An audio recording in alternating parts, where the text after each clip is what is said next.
Next on Max TV, we take a look back at Dawson Tarver 2. We preview Showbox, and we have news and notes coming up on the next round. And welcome to another Skybox edition of the next round. Steve, Kim, Gabriel Montoya in the skyline of the greatest city in the world. We begin round number 1, where it was a repeat at the Hard Rock Hotel in Las Vegas for the IBF light heavyweight title of the world. Once again, Chad Dawson easily outpoints Antonio Tarver over 12 rounds. Your scores, 116-112. Two scorecards reading 117-111. Gabe, clear-cut victory for Chad Dawson. But I have to say, he wanted to make a statement. He wanted to make a splash on HBO. He won the fight. That's important. But I get the sense, while he didn't go backwards per se, I don't think he made a lot of headway. No, I think he just kind of flatlined in this one. He starts really strong. I think there's still a lot of problems with Chad Dawson. I mean, while he's taken on a lot of experienced guys, and you got to give him props for taking on Glenn Johnson and Tarver twice, having a win over Tomasz Adamek. I mean, he's got the experience, but he starts a little tight and he starts way too fast for a guy that isn't hit as hard as he does. And then he gets to the back end of the fight and he just doesn't really have any gas at all. I don't think there's any sort of knock on him for not knocking out Antonio Tarver, who's really never been that hurt, never been stopped. But yeah, I get the sense that he's maybe getting a little stale, or maybe he should go back to 168 where his power seemed more evident. Well, I think a couple things with Chad Dawson. He's certainly a very skilled guy, but I wonder about his chin. I think that's going to hold him back into true greatness. And I also believe Antonio Tarver is a tough guy. He may look like a string bean, but he does have staying power. He also fought very defensively. I think for Antonio Tarver, just judging some of the pre-fight and post-fight comments, for him, seeing the last round and being more competitive than he was in the original bout back in October, to many, many eyes, that is a moral victory, whatever that means. Here's the thing about Chad Dawson. I'm reading some comments by Gary Shaw to Kevin Iole of Yahoo Sports. He flat out says, I will not fight Glenn Johnson. We're going after the Carl Frocks and the Jermaine Taylors of the world. Excuse me, but I want to call BS on that. First of all, Glenn Johnson may have beaten him the first time. I think it's the only viable fight to make if you're HBO. And last I checked, aren't Frock and Taylor super middleweight? Yeah, I mean, granted, Dawson kind of came from there and seems to be, a little bit, not a blown-up light heavyweight, but maybe just not quite, he maybe hasn't quite grown into that weight class. But yeah, I've never heard a champion, other than maybe Floyd Mayweather, turn down the most viable option at his weight. The guy that actually took him to the limit and may, like you said, have beaten him. At least Mayweather, who we thought lost to Castillo, immediately turned around and rematched it so that there would be no doubt. But to hear Chad Dawson say that, it was a little disappointing. Well, it's very interesting to me that Chad Dawson can't even really hold on to the fact he's a ticket seller. Now, the announced tickets sold at the Hard Rock was right around 2,200.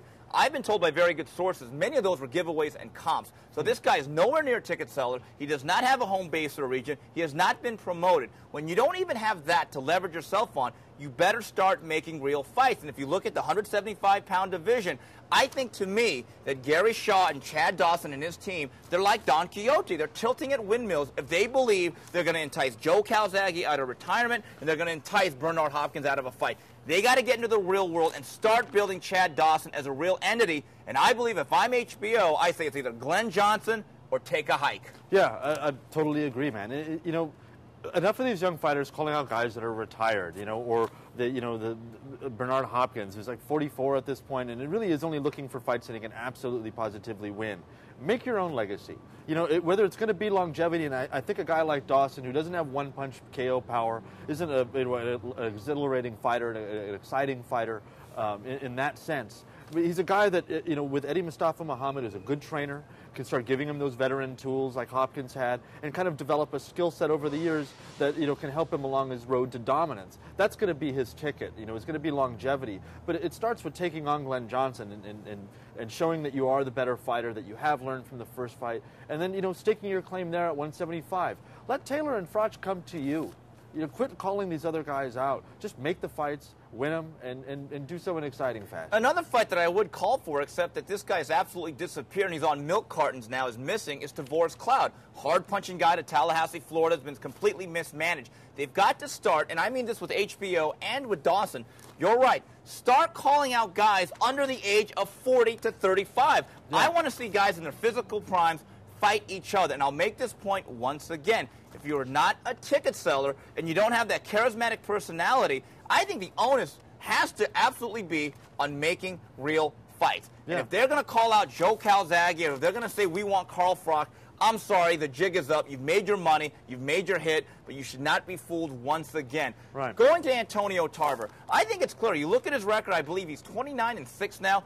He'll be known for one thing, Roy Jones, but that's about it. Yeah, I think so. I mean, the legs in this fight more than any other look just old. They look really stiff. He still had some combinations, and the fighting heart is still there. I mean, he was very defensive, but I think it was an old fighter doing what he could do. But, you know, somebody threw me this in the mailbag. What about Tarver moving up in weight to fight Tomasz Adamek? What do you think about that fight? That's an interesting matchup, because I tell you what, if you're Thomas Adamek in main events, you don't walk to that fight. You sprint like Usain Bolt, because he's got a good name. He'll talk up a good game. Yeah. He'll use the excuse that I couldn't make weight. My old legs couldn't do it anymore. And I think Adamek is a heavy, significant favorite, but it's the perfect fight from a promotional and managerial standpoint. Big name, relatively small risk, with a lot of exposure. And I do believe Antonio Tarver, by going the distance, did at least earn himself one more fight as some sort of gatekeeper in that division. Sure. I mean, and if Hopkins can kind of division jump in, and granted, we're dogging these guys for taking on young people, but, you know, Adamek's had a tough string of fights, Yeah. and I think that'd be a nice fight for him. I personally would like to see it. Now, I'm still Chad waiting Dawson, for my 10th round TKO. how good can Chad Dawson be? Do you think Chad Dawson is a perennial pound-for-pound candidate, or is he a guy just on the fringes? I know one thing about Chad Dawson. I don't think he'll ever be a superstar, because I'm not so sure that opponents are going to be out there. He has a decent story, not a very charismatic guy. When you look at Chad Dawson, is he going to be a light heavyweight version of Paul Williams? I think so. You know, maybe I was thinking actually like Larry Holmes, you know, a guy that's just never going to quite get that respect, because maybe he doesn't have somebody to clearly define him until maybe he gets a little bit older. I think he's definitely going to be a pound-for-pound guy. I think he will be an elite fighter. I mean, he's already shown that he can hang with the big boys, the experienced guys. But he's going to need a guy that's younger, and he's going to have to fix the problems of starting too late, gassing out, and you know, forgetting about the jab as he kind of did in this fight. And he started letting an older fighter dictate to him when he really was clearly in control. But these are all young fighter things. I think he can correct them. He's got a great trainer. Let's just hope Gary Shaw, our good friend, next doesn't call out Archie Moore and Bob Foster, but we'll see in the upcoming weeks. We come back, we take a look at Showbox from Oakland, California on the next round. Moving on with the next round, Steve, Kim, Gabriel Montoya talking boxing this Saturday night, a special edition of Showbox from Oaktown, California. Super middleweights in action. Andre Ward, 18-0, takes on the veteran hard-punching Edison Miranda at 32-3. Opening up this broadcast, lightweight Johnny Molina at 16-0 takes on veteran Frankie Archuleta with the record of 25-6-1. Gabriel, for about a year and a half, 2 years, everyone has been waiting for the quote-unquote step-up bout of Andre Ward, 2004 gold medalist. In your opinion, is this a legitimate step-up bout? Yeah, totally a legitimate step-up. I mean, you know, I don't know, anybody that subscribes to Max TV got to see the Joey Vegas-Edison Miranda fight. And, you know, to me, Miranda, he looks still as, you know, slow as death on his feet.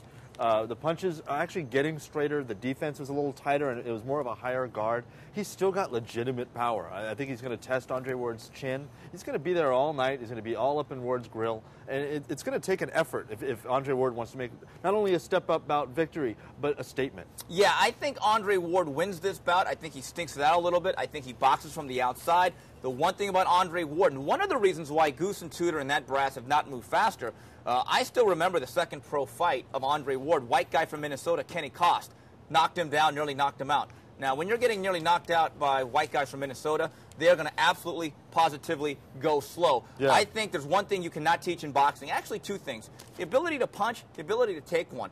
Andre Ward at 168 to me is a quick puncher. He's not a hard puncher, and I still have reservations about his chin. I think he goes safety first in winning a decision against Edison Miranda. I think so. I mean, he's a very intelligent fighter. I personally really like the mentality where he comes from, but I'm not sure it's quite translated inside the ring.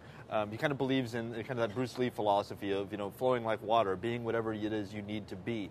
He's learning how to switch southpaw, you know, back to orthodox now. He's really kind of changing it up, but I think his big problem, almost like Lennox Lewis before him, was that he thinks too much in there. You can see the wheels turning. Should I throw this punch? What should I do? Rather than just driving, just going through your opponent. You know, he doesn't have to be a slugger, but just being aggressive and telling a story. You know, starting someplace in the beginning, going to the body, using the jab, and then using that to lead somewhere else and ultimately the stoppage. I'm not seeing the killer instinct, and I think that's a third thing that you can't teach in this game. Well, it's Gabe. I think what you're basically saying is think less, fight more. Now, I was in the Cayman Islands last year where he looked very good against Jerson Ravel and looked like he had turned the corner into being a real professional prize fighter. Yeah. Then his next fight was against Henry Buchanan, which I think was a stylistic nightmare for both guys. Yeah. That was not conducive to having a good fight.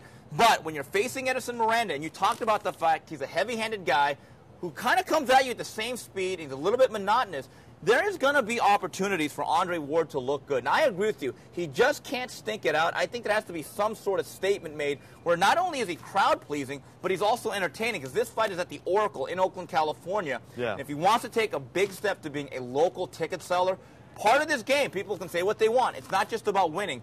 You have to be able to entertain. Yeah. Gabe, Johnny Molina's a guy that I think is a prospect, some rough edges, but I think with Joe Goosen, they have a shot here if they take it slow, because while he may not have the skills of Andre Ward, he's got heavy hands. He's an exciting young fighter. Yeah, and he's big for his weight class. I think the main thing that Joe's been trying to work on with him is getting that range. I mean, he does throw nice combinations, but he tends to forget that he's generally the taller guy, and he will close the distance like another pupil of Goosen's, the late Diego Corrales, and he just will go into a phone booth and he'll stay there. For me, I want to see him take control of a fight from range and win it that way. You know what, Gabe? I don't know. He's one of these tall guys like a Diego Corrales, and more recently an Antonio Margarito, that their size and style and their stature belie the fact that they're actually better infighters. I've seen Johnny Molina from the outside. When he's out in space, he's a little bit lost. But when he's able to bump and grind chest to chest with that natural strength, he seems to have a lot more success. I want to see the evolution. I think Johnny Molina, he's 16-0. Gabe, I think he's one of these long-range prospects that has a lot of ability if it is honed. He's not a guy by his 20th pro fight will fight for a title, no. But I think by his 27-28 fight, if they allow him to develop, polish up the rough edges, you might have something. You might. Yeah, I mean, this is the guy that you want to get on the bandwagon now. At 16-0, and build up your fan base now and get on that bandwagon, because he's an exciting guy. If anything, he may not be a world champion, but he's always going to be exciting TV. All right, well, that's it for Showbox this Saturday night in Oakland, California. We come back, we wrap it up with news and notes. Moving on with news and notes on the next round, going to the fight review, Friday Night Fights. Craig McEwen pounds out a 10-round decision over the rugged Brian Vera. I got to be honest with you, Gabe. I think it's very simple with Craig McEwen. Either he works harder and gets into better physical condition, or basically what we saw on Friday is the ceiling. It's really that simple. I think it's the ceiling. I mean, Freddie's been telling me forever that McEwen's going to beat James Kirkland or he could beat Angulo. I just don't see it. I think he's ham and egger might be kind of a bad term for it, but he's workmanlike. This is as good as his power is. This is as good of a fighter as he's going to be, in my opinion. Maybe get some more experience and pick up some tools along the way, but I just don't see a world champion. Well, Freddie will tell you, and he was very upset Saturday in talking to him, that Craig McEwen had to drop 2-3 pounds a day of the weigh-in. So obviously his work ethic is not the best, and he doesn't have overwhelming natural physical God-given tools, so he has to be an overachiever in the gym. He's not a guy like James Toney that could take corners, cut corners, and still be a fantastic blue-chip prize fighter. The thing about Craig McEwen, it comes to mind that old saying from Vince Lombardi, fatigue makes cowards of us all. Now, I don't think most pro fighters are cowards, but what I do believe in boxing is if you're not in condition, what fatigue does is it breaks down your fundamentals. And you saw what happened after about 4 rounds. Craig McEwen's left hands got very wide, started crossing his feet, and he looked very heavy and started pulling back straight with his hands down. I think Craig McEwen is very lucky that Brian Vera could not throw a good straight right hand right down the pipe. Because I just kind of project what would happen against an Alfred Angulo or a James Kirkland. I can't see Craig McEwen in that type of physical condition even lasting 7-8 rounds. No, I don't see. I think Kirkland would walk right through him in about 6. Angulo might take a little bit longer, and if McEwen was lucky, he could get him to cut. But I still think Angulo would beat him out of there. And both those guys dig to the body, which, if you take a guy that doesn't have great conditioning and then you hit him in the body for 6 rounds, it's going to be over. And not only that, they work harder in the gym. That is an undeniable fact. Taking a look at the fight preview, Friday Night Fights, the mouthy Kevin Johnson, 21-0-1, takes on the undefeated Devin Vargas, replacing Monty Barrett. And then on TV Azteca this Saturday night, Brandon Rios and Miguel Garcia co-headline. Kevin Johnson, the mouth of the South. I love Kevin as a personality. There's one problem. His interviews are much more entertaining than his actual fights. That's a problem. Yeah, man. Coming into this week, prepping for the show, I hadn't really seen the future of the heavyweight division, and after watching tape of Kevin Johnson, I still haven't. Wow. Yeah, I'm sorry, man. They keep talking about this jab, how great it is, and I just find him kind of boring, and he's just not that consistent. I mean, the jab is nice, but there's just nothing else going on there for me. I met Kevin Johnson last year in Memphis, Tennessee, and he shook my hand, and I said, that's the only time I've ever seen you use the right hand. And I wasn't really kidding. Now, Kevin Johnson, to me, reminds me of Apollo Creed. I mean, he's got a good-looking jab, no right hand. And I think that part of the problem with Kevin Johnson is charisma, personality, he gets an A. In terms of entertainment, he gets an F. And part of this game, no matter who you are, if you're not entertaining, you just might become the East Coast version of Malik Scott. Kevin Johnson can outpoint a lot of boxers. But part of this game, and the reason why Chris Arreola, for as flawed as he might be, is on HBO, is that he is must-see TV. Now, I will say this. I think this is a pretty good fight. I like seeing a young, undefeated Devin Vargas, Olympic background, undefeated record at 17-0, than an old, faded Monty Barrett. Yeah, absolutely. You know, I looked at BoxRec and everything, and saw Monty Barrett's name, and my heart kind of skipped for a second, and I realized, oh, they actually I guess Jimmy Young wasn't available. Yeah, you know, this is a good fight. You know, anytime you got two guys that are undefeated, that are going at it, and they've got, you know, well, Kevin Johnson doesn't really have much of an amateur background. He was like 14-2. Yeah. You know, like Tex Cobb, it's like, you know, I had 2 amateur fights, I lost them, I figured this wasn't for me, so I turned pro. You know, you got Devin Vargas, though. He's a solid guy. He's got a really nice amateur background. You know, this is a very losable fight for Kevin Johnson. I'm going to go with upset special. Oh, you're ordering the upset special. Well, you know, Devin Vargas has 2 hands. He uses them. You know, and Apollo Creed did have actually a decent right hand that he mix in. And I think Devin Vargas takes a decision here. I'm going to say Kevin Johnson by what else? A decision. Decent card here on TV Azteca. Brandon Rios and Miguel Garcia, 2 top-ranked prospects that I like to different degrees. Brandon Rios is good TV. He's exciting, a bit of a catcher. Miguel Garcia, the younger brother of Rob Garcia, former IBF 130-pound champion, if he has a chin, Gabe, I like Garcia. I think he can be a pretty damn good professional. That's going to be the big question, is if he has a chin. You know, watching Rios, though, you know, it's Oxnard, they grow the boxer puncher. And, you know, he's got very nice technical skills. You can throw some straight punches. He likes to use the jab. But like you said, if he catches too much, you know, it's going to be an early night. Taking a look at some tidbits as we wrap it up here. June 27th bout between Kelly Pavlik and Sergio Mora is off, as Pavlik has a staph infection in his right hand. And then June 11th, it's been announced it's the beginning of the Fight Night series at Club Nokia at LA Live in conjunction with AEG and Golden Boy Promotions. I got to tell you, I am not exactly heartbroken that Pavlik Mora is off, but you got to love Bob Arum. He's a real promoter. He says the show must go on, and they're bringing back Juanma Lopez. That's what a promoter does. That's exactly what a promoter does, and you know, I'm going to have actually. I had a shot after I heard the fight was off. I'm going to have another one now that I know that Juanma is going to be, you know, added to the show. Pavlik Mora just didn't do anything for me. I mean, Mora is a guy that won the lottery by winning the Contender, and he really hasn't done anything with it other than turn down big fights. I was surprised he took this one. So it's nice to get to see Juanma again. So as Don King once said, the man had a winning lottery ticket and he lost it. We'll see if that fight ever gets rescheduled again. And you know what? I'm excited. As an LA native, as a guy that grew up here along with you, Gabe, and we used to go to local shows. We loved seeing forum boxing back in the day. The Fight Night series is this Golden Boys attempt to kind of bring back forum boxing and build some of their young fighters into promotable entities. I hope it does well. But I read the press release, and I found it interesting. Here's what I like. The ticket prices are very affordable, $65 to $28. It's a nice, intimate setting. LA Live is great. If you want to get a drink, some food, watch some entertainment, LA Live is a beautiful facility that's been great for our city. Here's what kind of makes me wary. I was waiting for this. They said, we're going to attract a young, hipper audience. We're going to have a DJ and music and dancing. Oh, Jesus. You know what? Please do not turn this into KO Nation. Please. Yeah, you know, I could do without the whole, maybe I'm getting old, the whole hip-hop and the DJ and the whole thing. Just give me some good fights. And you know what's going to be great about this series is that maybe they're showcasing all their little prospects here in L.A., we won't have to see them on a $50 pay-per-view in Vegas. Yeah.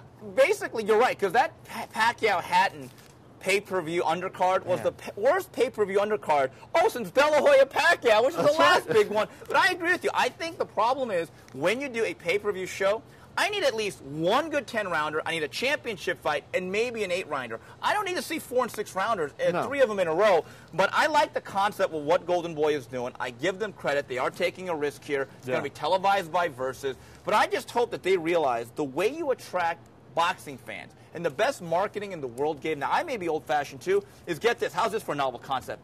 good fights. Yeah, just give me good fights. You know, get two guys that really want it. You know, they're fighting for a purse, maybe even fighting for a little bonus if they win. That's what I want to see. Two guys that are young, hungry. You know, don't give me these retired champions or near retired champions like Jones and Calzaghe and Hopkins fighting each other. Give me young prospects every day of the And you week. know what? If you want to market to a young crowd, want us to have fun, you know what? We'll go to the Yard House of the ESPN Zone after the fights. It's a short walk there. Well, that's it for this week's edition of TNR. On behalf of Gabriel Montoya and the rest of Max Boxing, till the next round, goodbye, everybody.